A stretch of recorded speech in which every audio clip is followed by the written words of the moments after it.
자, 민주당 어제 시스템이 또 전행이 됐습니다. 자, 어제 비명으로 꼽히는 송갑석 도종환이 비명 행사를 하고 친명 박성준이 본선행에 직행을 했습니다. 여기서 우리가 확인해 볼 수 있는 건 무엇이냐? 친명 지도부가 전원 본선을 직행했다라는 것입니다. 그리고 더 재밌는 건 무엇이냐? 바로 김남국 코인을 비판했었던 개딸들을 말하기로는 남국 8적, 민주당 공천에서 전멸했다라는 거예요. 그러니까 민주당의 청년 정치인이라 불리는 이 8사람이 김남국 코인 비판했다가 뭐 한 겁니까? 모두 다 경선에서 또는 공천에서 탈락했다라는 겁니다. 자, 그러니까 지금 민주당 공천이 어떤 식으로 벌이고 있는지는 제가 굳이 말씀 안 드리더라도 시청자 여러분들이 더 잘 아실 것이다 라는 말씀을 드려보는 것인데, 자, 중요한 건 민주당의 이러한 공천 파열음이 여기서만 나는 게 아니라는 것이죠. 바로 어디서 나고 있습니까? 바로 비례에서 나고 있다는 겁니다. 비례에서도. 자, 그러니까 제가 여러 차례 말씀을 드렸어요. 이재명이 만들겠다라는 통합비례정당, 그거 뭐라고요? 통진당 후속 세력인 진보당, 좌파 시민단체들 쌍끌이에서 의석수 나눠주기라고 제가 말씀을 드렸습니다. 그리고 그와 관련해서 우리는 끝까지 목소리 내고 여러 국민들에게 알려줘야 된다고 말씀을 드렸었어요. 자, 그런데 실제 그게 언론에 보도가 되고 우리 국민들에게 알려지고 여론이 나빠지니까 지금 민주당이 뭐 하고 있습니까? 모른 척하고 있다는 겁니다. 분명히 알고 있었음에도 불구하고 모르는 척을 하고 있다는 거예요. 자, 무슨 얘기입니까? 실제 지금 비례 1번 받았던 반미단체 대표, 이 사람 관련해서 민주당이 뭐 하는 겁니까? 재추천을 요구하면서 연대 파기까지 고려하겠다, 이런 쇼를 하고 있습니다. 제가 뭐라고 말씀드렸죠? 이거 쇼라고 말씀드렸습니다.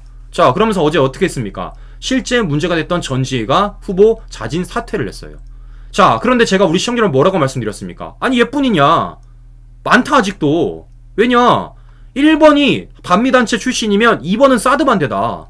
반미단체 출신이나 사드반대나 뭐가 다른가? 그래서 2번은 어떻게 할 거냐? 라고 말씀을 드렸더니 어제 2번인 정영희도 비례 후보 사퇴를 했습니다. 자, 시청자 여러분, 우리가 이런 식으로 가면 되는 거예요. 보시는 것처럼요, 이들이 숨기고자 하는 진실을 끌어올리면요, 이런 식으로 한 명 한 명 나가리가 된다는 것을 확인해 볼 수 있다는 겁니다. 이 정영희는 얼마나 더 웃기냐? 이 사람이요, 진보당 탈당한 게 걸린 겁니다. 자, 그러니까 이런 겁니다. 표를 보여드리면요, 이런 거예요. 2월 달에 진보당을 입당을 했는데 지금 민주당이 통합 비례정당 만드니까 2월 21일 날 만드니까 3월 달에 진보당을 탈당했어요.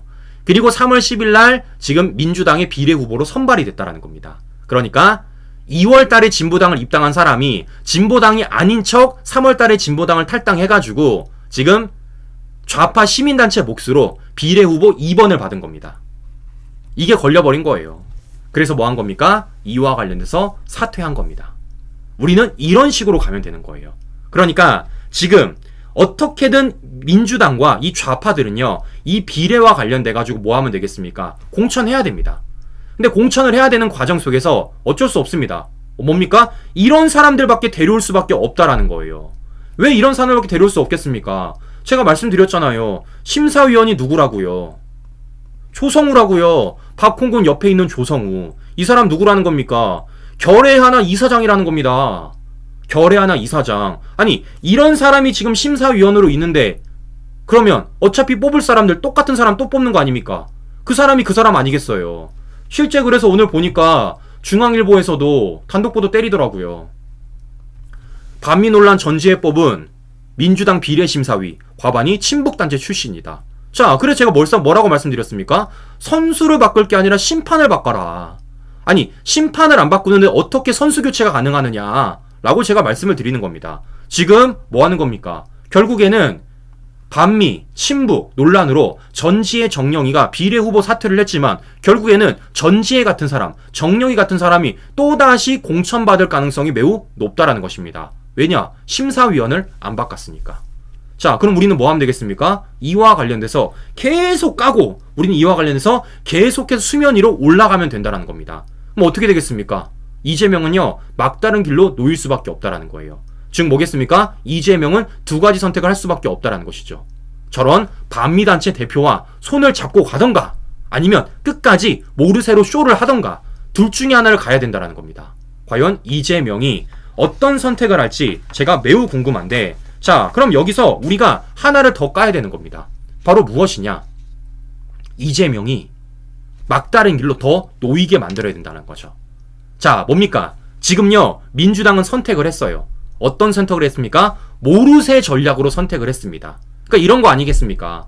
분명히 지들이 이런 조성우 결의하나 이사장을 심사위원으로 올려놨음에도 불구하고 그로 인해서 지금 저런 반미 친북단체 사람들이 공천받았음에도 불구하고 지금 뭐 하는 겁니까? 민주당은요, 모르쇠 하고 있다라는 겁니다. 아, 우리 몰랐다.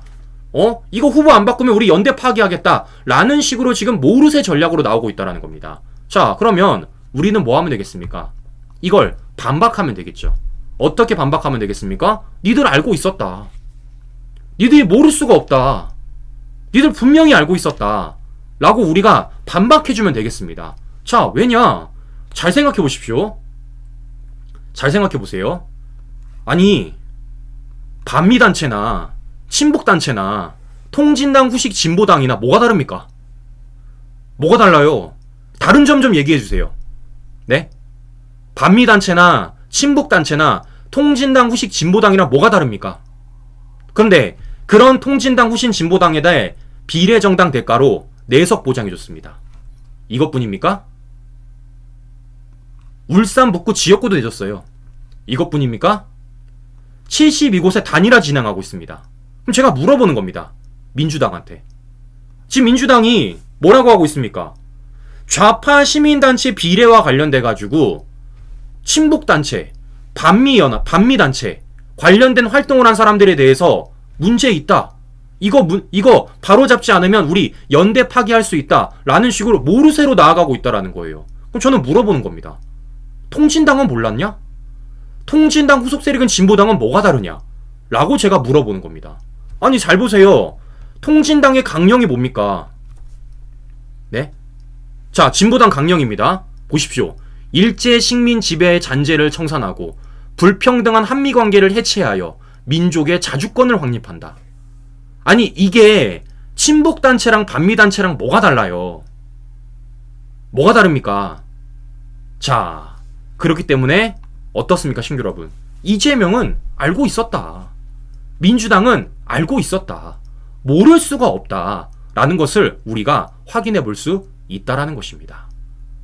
자, 그렇기 때문에 지금 이재명과 민주당은 이 친북단체, 반미단체 공천과 관련돼서 모르는 척, 뭔가 모르쇠를 일관하고 있지만 알고 있다. 모를 수가 없다라는 것을 우리가 더 수면 위로 띄우면 된다라는 거죠. 그래서 뭐 하면 되겠습니까? 싸우게 만들면 되는 거예요. 어떻게 싸우게 하면 되겠습니까? 민주당과 좌파 시민단체들이 싸우게 만들고 민주당과 진보당이 싸우게 만들고 지금 공천을 두고 밥그릇을 두고 싸우게 만들면 된다라는 말씀을 제가 드려보는 것인데, 자, 이런 과정 속에서 저는 제 생각인데 친구 여러분, 저는 이런 말씀을 좀 드려보고 싶습니다. 자, 무슨 얘기냐면요, 지금 보시는 것처럼 민주당이 만드는 그 통합 비례정당, 위성정당의 색깔이 어떻습니까? 아주 빨개요. 네? 진하게 빨갛습니다. 그러면 우리는 이와 관련돼서 선명성을 띠면 되겠죠. 우리는 그와 관련해서, 그와 반면에 어떤 사람들을 하면 되겠습니까? 이렇게 빨간 사람들이 아니고 오히려 이런 빨간 사람들을 때려잡는 사람들을 우리가 이 비례대표에 공천하면 됐겠다라는 생각이 저는 든다라는 것입니다. 자, 그래서 지금 어떤 거 보이고 있습니까? 어떤 거? 자,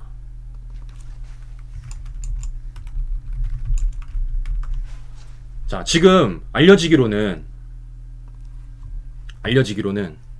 국민의힘이 여성 최초 투스타 강영선, 여성 최초 투스타 강영선을 지금 영입했다는 소식이 들려오고 있지 않습니까? 저는 이런 선명성 보여준다면 되고 있어요.